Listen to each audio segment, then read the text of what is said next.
Sabi po ni Pablo sa Filipos 4:11, yung binasa ko rin po kanina, na natuto na akong masiyahan anuman ang aking kalagayan.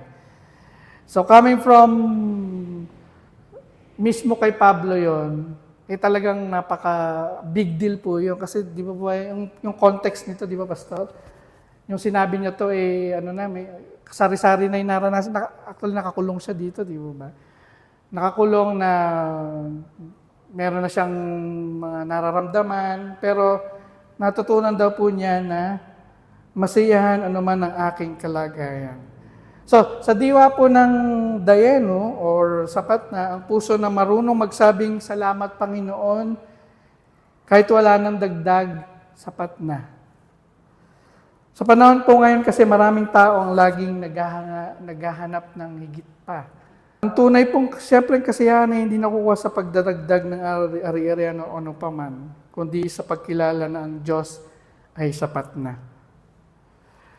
Kapag natututo po tayong kilalanin ang bawat biyaya ng Diyos, ay mas nagiging buhay ang ating pagsamba.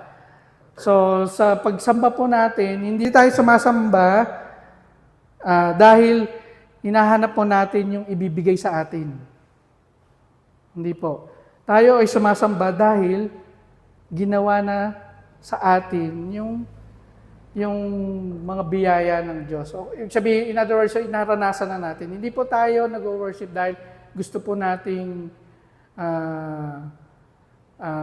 dito, yung usual na sinasabi na para pagpalain tayo ng Diyos ay sasamba. Hindi po. It's the other way around. Tayo po ay sumasamba dahil thankful tayo. Pansinin niyo po yung perspective, yung POV, yung mga nakikita natin. Perspective doon na, pag tinignan po natin ang pagsamba bilang pasasalamat, mag-iiba po yung ating pananaw. Bagkos, mas malalapit po tayo dito sa pinag-uusapan natin na tradisyon na ang ginawa ng Diyos sa atin ay sapat na. So, actually, it's enough for us to worship the Lord. Kasi enough na nga po ang ginawa niya. So kung si Kristo lang po ang ibinigay ng Diyos, dayan.